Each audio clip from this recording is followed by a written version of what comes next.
जळकापटाच्या येथे हनुमान जयंतीनिमित्त गाड्या ओढण्याची अनोखी परंपरा कायम. धामणगाव रेल्वे तालुक्यातील जळकापटाच्या येथे हनुमान जयंतीच्या पौर्णिमेनिमित्त दरवर्षी पारंपरिक पद्धतीने आयोजित करण्यात येणारी गाड्या ओढण्याची अनोखी प्रथा यंदाही भक्तिभाव व उत्साहात पार पडली.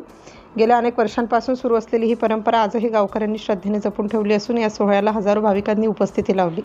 तालुक्यात सर्वत्र हनुमान जयंती उत्साहात साजरी होत असताना जळकापटाचे येथील लक्ष्मी माता व तेलंगणा माता मंदिर परिसरात विशेष धार्मिक वातावरण निर्माण झाले होते. हनुमान जयंतीच्या पौर्णिमेच्या रात्री गावातून पारंपरिक गाड्या बंड्या ओढण्याचा सोहळा मोठ्या उत्साहात पार पडला. या परंपरेचे वैशिष्ट्य म्हणजे गाड्यांना कोणत्याही प्रकारचे बैल किंवा यंत्रसामग्री जोडलेली नसते. 10 ते त्यापेक्षा अधिक बंड्या एकमेकांना बांधून त्यावर मोठ्या संख्येने भाविक बसवले जातात.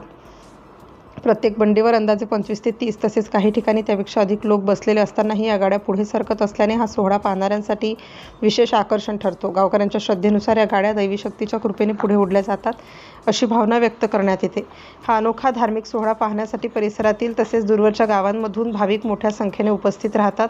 गावाबाहेर वास्तव्यास असलेले ग्रामस्थही या दिवशी विशेषतः गावात परत येऊन उत्सवात सहभागी होतात. त्यामुळे संपूर्ण गावात भक्तिमय व उत्सवी वातावरण निर्माण झाले होते.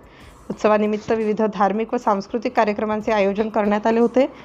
लक्ष्मी माता व तेलंगणा माता पूजनानंतर गाड्या ओढण्याचा सोहळा शांततेत आणि उत्साहपूर्ण वातावरणात संपन्न झाला. हनुमान जयंतीनंतरच्या दिवशी भाविकांसाठी महाप्रसादाचे आयोजन करण्यात आले होते. परंपरा, श्रद्धा आणि गावकऱ्यांची एकजूट यांचे प्रतीक असलेली जळकापटाचे येथील गाड्या ओढण्याची प्रथा आजही भक्तांच्या मनात विशेष स्थान निर्माण करून आहे. सिटी इंडिया न्यूजसाठी प्रतिनिधी संतोष वाघमारे, धामणगाव रेल्वे.